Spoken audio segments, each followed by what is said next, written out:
আসসালামু আলাইকুম, সবাইকে স্বাগতম আমার এই ভিডিওতে। আশা করি সবাই ভালো আছেন এবং আমিও ভালো আছি আলহামদুলিল্লাহ।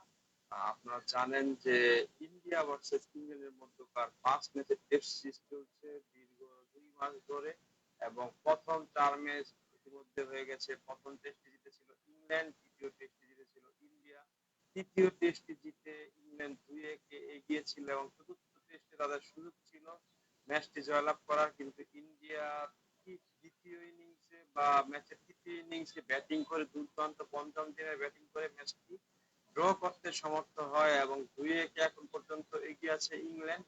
এটা শেষ টেস্ট আজকে থেকে শুরু হচ্ছে বা শুরু হয়ে গেছে অলরেডি। এবং সেই ম্যাচে যারা জয়লাভ করবে, যদি ইংল্যান্ড জয়লাভ করে সেক্ষেত্রে 3-1 সিরিজ জিতবে, যদি ইন্ডিয়া জিতে সেক্ষেত্রে 2-2 সিরিজ ড্র হবে। আর যদি ইন্ডিয়া ড্র করে তাহলে 2-1 সিরিজ জিতে নিবে ইংল্যান্ড। তো আজকের এই ম্যাচে ইংল্যান্ড স্কোয়াডে কিন্তু তাদের নিয়মিত অধিনায়ক বেন স্টোক নেই, অলি পপকে অধিনায়ক করে তাদের টিম ঘোষণা বা টিম নেওয়া হয়েছে এবং অলরেডি কিন্তু ইংল্যান্ড টস জিতে ফিল্ডিং এর সিদ্ধান্ত নেয়। ইন্ডিয়া ব্যাট করতে নেমে এখন পর্যন্ত 7 ওভার 5 বলে 18 রান 1 উইকেট হারিয়ে ইন্ডিয়া।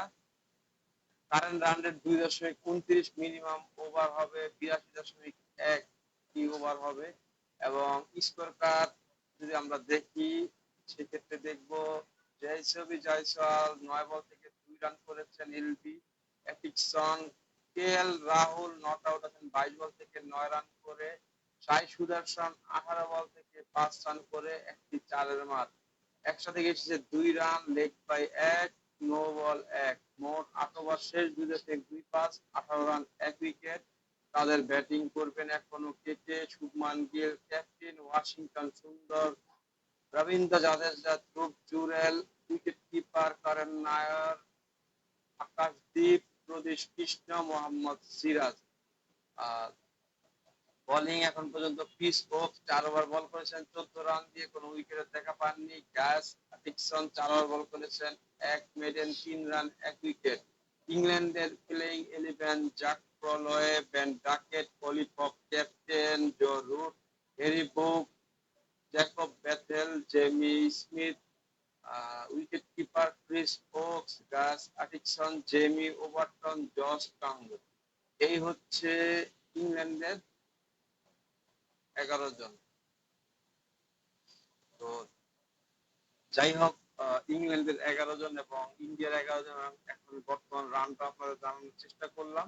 তবে এই ম্যাচে ইনজুরির কারণে বেন স্টোককে নেওয়া হয়নি, কারণ বেন স্টোক গত ম্যাচে তিনি ইনজুরির কারণে কিন্তু ব্যাটিং এর সময় বিশ্রাম নিয়েছিলেন।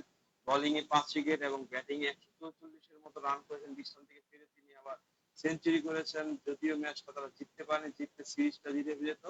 তো আজকে এই ম্যাচটা অনেক ইম্পর্টেন্ট হয়ে দাঁড়ালো সিরিজ নির্ধারণের বিষয়ে, কারণ ম্যাচটা যদি ইন্ডিয়া জিতে সেক্ষেত্রে সিরিজটা ড্র হবে, ইন্ডিয়া জিতার কোনো সুযোগ নেই। মানে সিরিজ জেতার সুযোগ নেই, ম্যাচটা জিতলে ইন্ডিয়া ড্র হবে সিরিজ। যদি ম্যাচটা ড্র হয় সেক্ষেত্রে ইংল্যান্ড সিরিজটা জিতবে এবং যদি ম্যাচটা ইংল্যান্ড জিতে যায় সেক্ষেত্রে 3-1 ব্যবধানে সিরিজ জিতবে। তো ইংল্যান্ডের কাছে অনেকটাই চান্স আছে সিরিজটা পাওয়ার। তো দেখা যাক শেষ পর্যন্ত কি হয়। 5 দিনের ম্যাচ, আজকে প্রথম দিন চলছে এবং ইংল্যান্ড আবারও ব্যাটিং আমন্ত্রণ জানালো ইন্ডিয়াকে টসে জিতে। তো এই হচ্ছে খেলার অবস্থা। আহ, আশা করা যায় যে ইংল্যান্ড ভালো কিছু করবে, ভালো এই নিজেদের মাঠের সিরিজটা তারা নিয়ে নিবে। আহ, তারা ইন্ডিয়াকে হারিয়ে এই সিরিজটা নিয়ে নিবে। তো আপনারা কি মনে করছেন এবং বেন স্টোক না থাকাতে কি দলটা দুর্বল হচ্ছে, কেমন হচ্ছে সেটা একটু কমেন্ট করে জানাবেন। তো সবাইকে ধন্যবাদ জানিয়ে আমার ভিডিওটা শেষ করছি। আসসালামু আলাইকুম।